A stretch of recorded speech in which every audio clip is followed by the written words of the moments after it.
18 जून 2021 ये डेट आप अपने कैलेंडर में मार्क कर लें, क्योंकि इसी दिन भारतीय टीम वर्ल्ड टेस्ट चैंपियनशिप का फाइनल खेलेगी। अच्छा, दिलचस्प बात यह है कि जिस टीम को हराकर भारतीय टीम ने फाइनल के लिए क्वालिफाई किया है, उसी की जमीन पर ये फाइनल भी खेला जाएगा। तो ये तो वही बात होगी ना कि जले पर नमक छिड़कना। वैसे नमक से याद आया, आप देख रहे हैं ESPN cricket info match day, और यहाँ हम मीठी बातें भी करते हैं, थोड़ी नमकीन भी। मैं हूं निखिल नाज, मेरे साथ जुड़े हैं संजय मांजरेकर।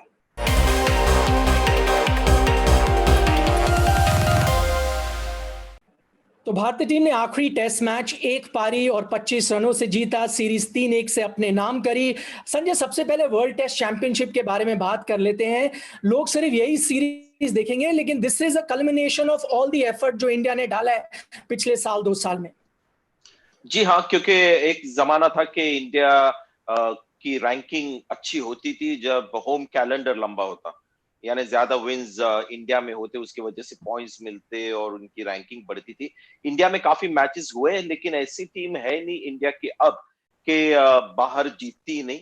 ऑस्ट्रेलिया में लगातार 2 सीरीज उन्होंने जीते हैं, साउथ अफ्रीका में मैचेस जीतने लगे हैं, इंग्लैंड में एक मैच जीता बट सीरीज हारे थे, न्यूजीलैंड एक थोड़ा सा एक कमजोर एक परफॉर्मेंस रहा भारत का, लेकिन ओवरऑल जैसे आपने कहा काफी अच्छी परफॉर्मेंस रही। और ये पॉइंट सिस्टम से डिसाइड होता है कि इट्स नॉट सब्जेक्टिव कि कोई कमिटी डिसाइड करती है। तो गर्व होना चाहिए भारत को कि वो इस स्थिति और इस पोजीशन में पहुंचे हैं। मैच पे नजर डाल रहे हैं, पहला पॉइंट हमारा ये है वाशिंगटन सुंदर की जो शानदार पारी है, शतक से वो चूक गए, कोई ज्यादा साथ नहीं दे पाया। लेकिन मुझे जो यहाँ पर दिलचस्पी है ना, वो उनके फर्स्ट क्लास रिकॉर्ड को मैं देख रहा हूँ। ज्यादा अच्छा फर्स्ट क्लास रिकॉर्ड नहीं है, पिछले 3-4 साल में फर्स्ट क्लास क्रिकेट खेले भी नहीं है। तो ये कहते हैं ना, test cricket is very tough, आपको बहुत मेहनत करनी पड़ती है यहाँ आकर रन बनाने के लिए। फिर भी सुंदर ऐसा क्या है कि इतना नहीं खेलते रेड बॉल क्रिकेट, फिर भी आते हैं, तो it looks like he is all at home. और ये जब ऑस्ट्रेलिया में हुआ, जब हमने उनको देखा अच्छी बॉलिंग करते हुए, अच्छी बल्लेबाजी करते हुए, तब थोड़ा सा हमको भी हमारा दृष्टिकोण बदलना पड़ा कि शायद अब आगे जाके टेस्ट प्लेयर अलग अलग ट्रैक से आएंगे। वैसे ही नहीं कि रणजी ट्रॉफी में लगातार रन बना के सीजन के बाद सीजन, अभी आईपीएल से T20 क्रिकेट से हमें टेस्ट क्रिकेट मिलेंगे।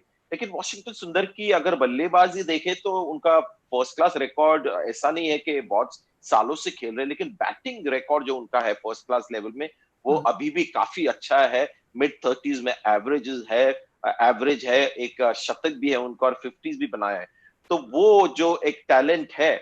और मैं एक मानता हूं कि जब आईपीएल खेलते हैं तो जो भी आप में जो इनसिक्योरिटी होती है या डर होता है फॉरेन प्लेयर्स का और बड़े नाम का, एक जो डर होता है, वो एक सबसे इंपॉर्टेंट चैलेंज था हमारे लिए जब हम फर्स्ट क्लास क्रिकेट से ग्रेजुएट करते थे टेस्ट क्रिकेट के लिए। तो वो डर अब इन प्लेयर्स में नहीं है। तो अगर आपके पास अच्छा टेम्परामेंट है जो वॉशिंगटन सुंदर के पास है और स्किल्स तो है ही, तो काम चल जाता है। दूसरे एक और टैलेंट के बारे में बात करते हैं संजय। ये बड़ा दिलचस्प रिकॉर्ड है कि अक्षर पटेल ने अभी तक ऐसा कोई भी टेस्ट मैच नहीं खेला है जहां उन्होंने 5 विकेट ना निकाले हों। 3 टेस्ट मैच खेले हैं, लकी चार्म बन गए हैं भारतीय टीम के, जब से आए हैं जीत रहे हैं। इन्हें तो लगता होगा टेस्ट क्रिकेट बड़ा ही आसान खेल है। जी हाँ, लेकिन मेहनत बहुत की है इन्होंने भी रणजी ट्रॉफी क्रिकेट में। और ये मानेंगे और पहले वो एडमिट करेंगे अगर ऑनेस्ट हो कि शायद यहाँ पर विकेट लेना और भी आसान हो गया था, क्योंकि पिचेस काफी मददगार थे। क्योंकि डोमेस्टिक क्रिकेट में अगर घर में आप अपने को सूट होने के लिए पिचेस बनाएंगे तो बाहर जाके भी खेलना पड़ता है, तब पिचेस इतने सूटेबल नहीं होते। तो जब आप उनके 5 wicket halls first class cricket में देखेंगे तो लगातार हर मैच में है नहीं, बट इस स्तर पे आके, इंटरनेशनल स्तर पे आके, जब स्टेक्स थोड़े हाई हो जाते हैं, होम एडवांटेज जरा ज्यादा हम देखते हैं, तो फायदा स्पिनर को होता है। लेकिन ये एक बात है। दूसरी ये बात है कि अक्षर पटेल ने जो परफॉर्मेंस दिखाई है, हम सबको हैरान किया है। क्योंकि अब तक हमने देखा था कि T20 या आईपीएल में उनको देखा था और लग रहे थे कि साधारण जो बॉलर है, अच्छे बॉलर है, थोड़े से बल्लेबाजी भी करते, फील्डिंग अच्छी करते, लेकिन इतने अच्छे टेस्ट बॉलर होंगे ये किसी ने शायद उम्मीद नहीं रखी थी। क्योंकि लगातार एक्यूरेट, लगातार एक टर्न वेरिएशन, आर्म बॉल, और जिस एंगल के साथ वो अंदर बॉल को लाते और वहीं से टर्न कराते, ये बहुत ही मुश्किल होगा बहुत बल्लेबाजों को। यही मुझे अगले पॉइंट पर लेके जाता है। मैं भारतीय स्पिनर्स के बारे में बात करता हूं, मैन ऑफ द सीरीज भी रविचंद्रन अश्विन हो गए, अक्षर के बारे में आप बात कर रहे हैं। हाँ, इंग्लैंड के बल्लेबाजों को कुछ मेंटल इश्यूज थे या पिच क्या थे, इस पे तो हम आगे चर्चा करेंगे। फिलहाल सिर्फ अगर हम भारतीय स्पिनर्स का परफॉर्मेंस भी देखें, 3 जो हम टेस्ट मैच देख रहे हैं भारतीय टीम ने जीते, थोड़े अलग-अलग कंडीशन थे। एक बहुत ड्राई पिच था, एक थोड़ा स्किडिंग पिच था, एक इतना टर्न नहीं कर रहा था, लेकिन हर कंडीशन में एडजस्ट करते हुए नजर आए। जी हाँ, अगर आप देखें तो पहला टेस्ट मैच था, टर्निंग पिच था लेकिन बहुत ही स्लो था और वहां पर इंग्लैंड बहुत अच्छी तरह से खेली और इतने रन बनाए पहले इनिंग में कि भारत को मैच में आना बहुत मुश्किल हो गया। सेकेंड मैच में चेन्नई में टर्नर था लेकिन उसमें टर्न थोड़ा क्विक था और वहां पर जो रोहित शर्मा ने पारी के लिए 160 और स्पिनर अक्षर पटेल और अश्विन ने जिस तरह से बॉलिंग की, वो एक बहुत ही अच्छा परफॉर्मेंस रहा। जो तीसरा मैच था पिंक बॉल डे नाइट दूसरे दिन पे खत्म हुआ, लेकिन वहां पर भी अगर वो लैकर जो जिससे बॉल हार्ड और स्किड हो रहा था, वहां पर इंग्लैंड के पास बॉलर्स नहीं थे। उन्होंने सिर्फ एक स्पिनर खिलाया और जो रूट को गेंदबाजी करनी पड़ी, वहां पर भी भारत के पास बिल्कुल 2 तैयार स्पिनर्स थे। तो हर वेरिंग कंडीशन के लिए भारत के पास बेहतर प्लेयर्स थे और नतीजा आप देख रहे हैं सीरीज का आपके सामने। इंग्लैंड के नजरिए से बात करें, इकलौता अर्धशतक दूसरी पारी में लगाया डैन लॉरेंस में, वो अच्छे नजर आ रहे थे स्पिन गेंदबाजों के खिलाफ। संजय, यहां पर सवाल उठेगा, क्या इंग्लैंड गलती कर बैठा पिछले टेस्ट मैच में उन्हें ड्रॉप किया, या फिर वो इसलिए भी अच्छे नजर आ रहे हैं क्योंकि बैटिंग पोजीशन बदल गई थी? जी हाँ, जब आप नीचे बैटिंग करते हैं, थोड़े से बॉलर्स थके हुए रहते हैं और जोश जो होता है वो पहले 4-5 पोजीशन पे होता है। भारत को भी पता था अभी मैच जीतने वाले, थोड़ा सा आसान हो जाता है और कई बार ऐसे इनिंग्स खेले हैं, लेकिन पहले इनिंग्स में भी उन्होंने रन बनाए।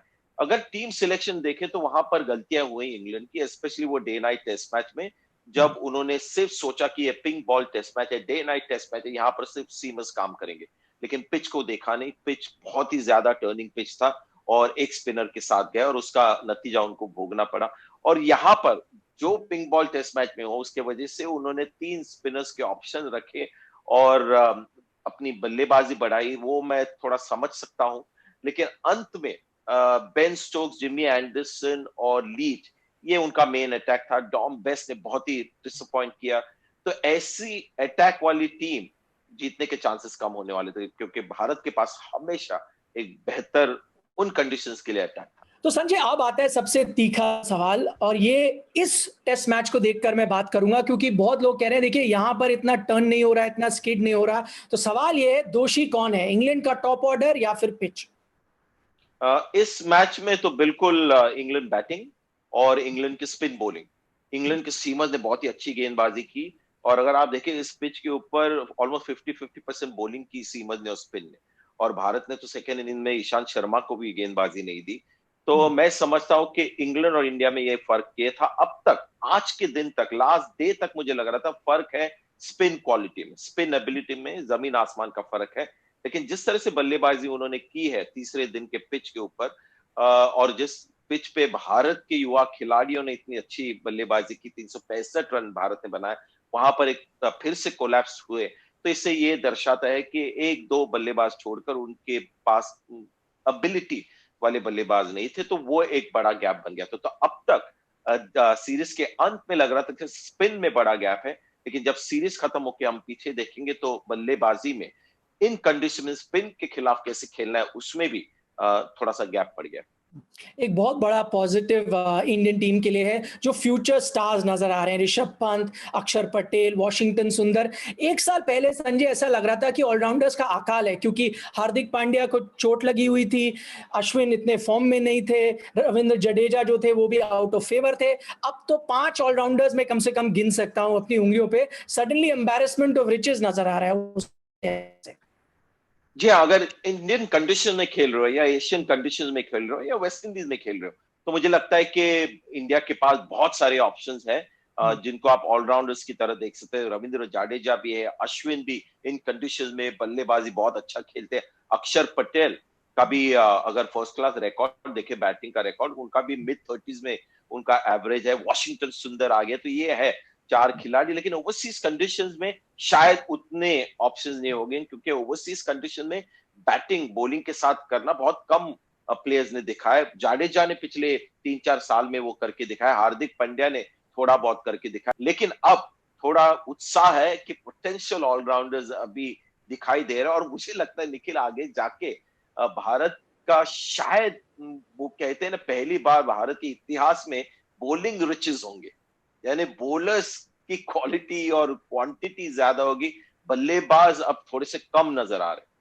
हैं। तो पहला टेस्ट मैच भारतीय टीम इस सीरीज का हारती है, उसके बाद जाकर 3-1 से ये सीरीज जीतती है। अब इंतजार रहेगा वर्ल्ड टेस्ट चैंपियनशिप का। बहुत बहुत शुक्रिया हमारे साथ बात थैंक यू। करने के लिए। आप देख रहे थे ESPN cricket info match day.